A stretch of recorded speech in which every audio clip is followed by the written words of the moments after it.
My money is my money. His money is our money.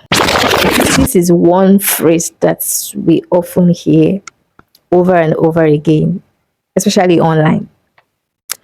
And honestly, this has made me to even think the more I listen to this, or the more I hear this modern relationship advices online, the more I've realized that there is something deeper that is happening with the view of these generations, our own generations of marriage.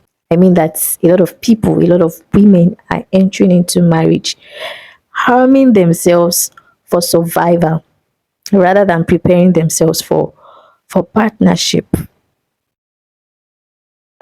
as well. So in this video, I'm going to be having an honest conversation about what many of my Gen Z wives, my fellow Gen Z wives, are doing. What I honestly think about it, especially from a realistic and biblical perspective.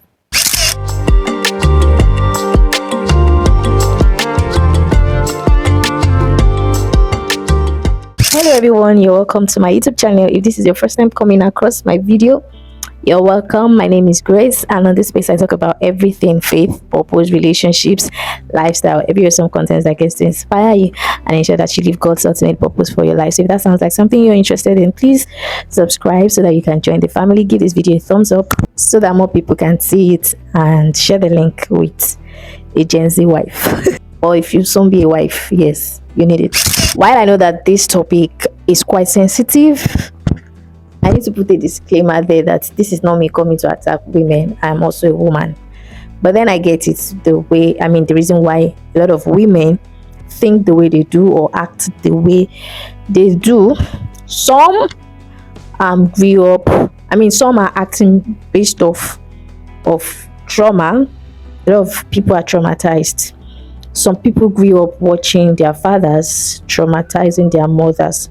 Some women grew up watching their fathers abusing their moms. Some people have watched unhealthy marriages because women, chose to be submissive, or women chose to just love and respect their husbands, which that's the right thing to do. Yeah, so I get where a lot of people are coming from. But then again, this what this does for people, especially people who have this kind of mindset about arming themselves, preparing for survival, getting prepared or making plans for the way out before even starting the marriage. Instead of building trust, they are harming themselves, preparing themselves for divorce. Like, if this happens, I have an alternative. If this doesn't work, I leave. Instead of going into marriage with the right perspective, with the right mindset, which is you're in there for partnership, for teamwork. So this is where I'm coming from. So I really hope that you don't come for me. So number one thing, or one trend that a lot of Gen Z wives do or say a lot, is my money is my money, his money is our money, meaning that they can choose to spend their money or whatever they want to spend it on, not on family responsibilities. Why the husband's money can be spent on their family, on themselves, and the rest of other things, meaning that their own money is not meant to be spent by any other person but themselves. Yeah.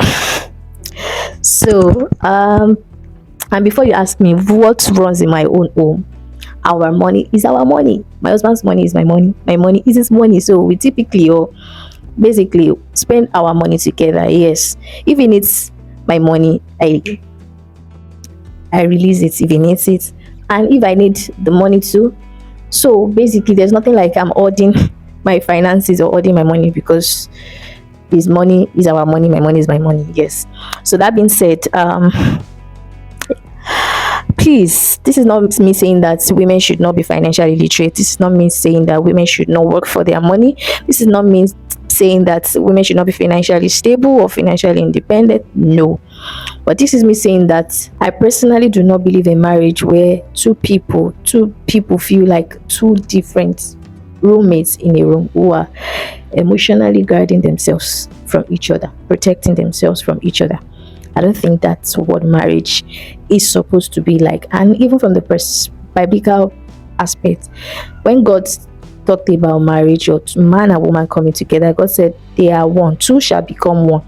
It doesn't mean that they will be physically one, but they will be one in everything. The Bible didn't say they will be socially one but financially divided. The Bible did not say that they will be emotionally connected but secretly competing with themselves. No. So they are going to be one in everything that they do. But when you bring this mindset of my money is my money, his money is our money, what you're saying is that you're trying to protect yourself. It suggests that you're self-centered. You're thinking about yourself alone, right? Which, in fact, you're bringing disunity, because you cannot be one truly if you separate your finances from the equation. You can't be one. So if you're going to be one in everything, if you're going to be united, it also affects your finances. So your finances too, you should spend your money together. That is what I believe. Number 2 is making major decisions without consulting the other person, your spouse. Yes, like I can do whatever I want. I can buy a house, buy a car, build a house. I don't need to consult him. In fact, if I want to relocate, I can just do whatever that I want. I don't need anybody, any man's permission or anybody's son's permission to do whatever I like. Yes, while I understand that adulthood comes with some sort of freedom. In fact, recently, I was just thinking to myself, some of the time freedom that I have now. In fact, I was just wondering, there were times that I really wanted this freedom for myself. I mean, when I was younger, that would be restricted or limited. I mean, have limited access to go wherever I want to go or do whatever I want to do. But now that I'm even an adult and now somebody's wife, where I think that I should even have more freedom, more liberty to do whatever I want, I don't even have the time. So, marriage, especially when it involves two people where your life are intertwined, meaning that your life decisions can affect the other person, and you say you don't need to consult that person, you don't need it. And I get where a lot of people come from. They come from a mindset of, oh, it is oppression. Like when you consult your partner or your spouse for something, it means that you are in some sort of bondage, or you're being oppressed, or you're like a slave that needs somebody's permission to do whatever you want. So basically, it is out of your quest for freedom, for independence, right? So personally for me, I do not think that you consulting your spouse on any matter is oppression. No, it is not from oppression. It is just basically you giving, you being accountable. That's one.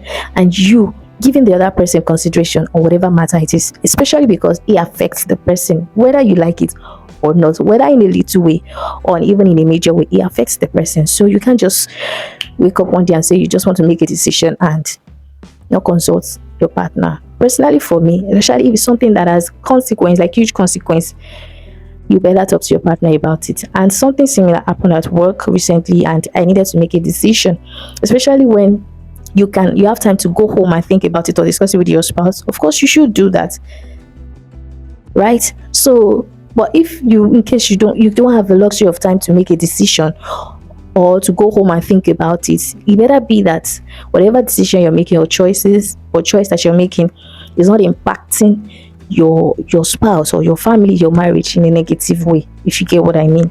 And even from the biblical aspect of it or perspective, biblical marriage is not centered on ego, whether it is the ego of the man or the woman.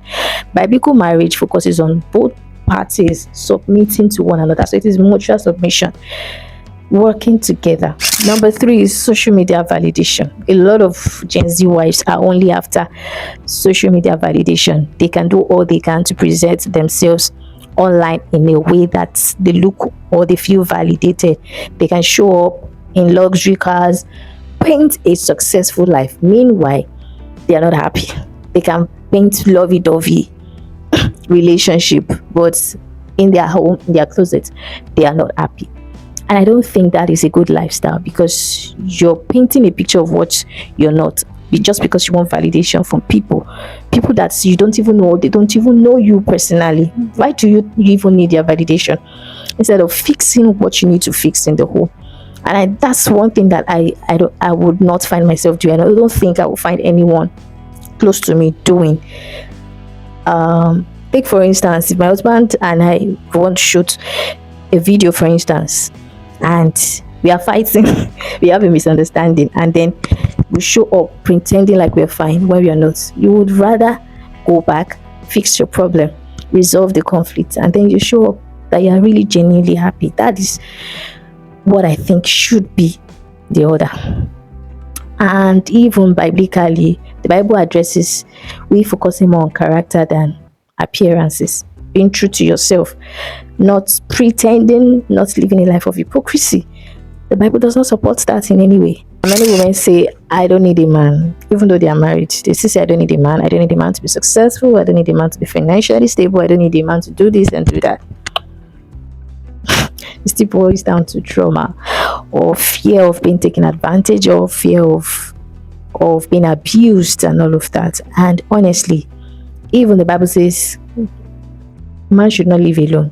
I mean, the reason why two people should come together is because the Bible says two are better than one, because they have good reward for their labor. So basically, what the Bible is saying is there is benefit, advantage in two people doing life together, especially in the context of marriage. There are much benefit. In fact, I can testify to that before I got married and now that I got married, there are a lot of significant progress, significant advancement.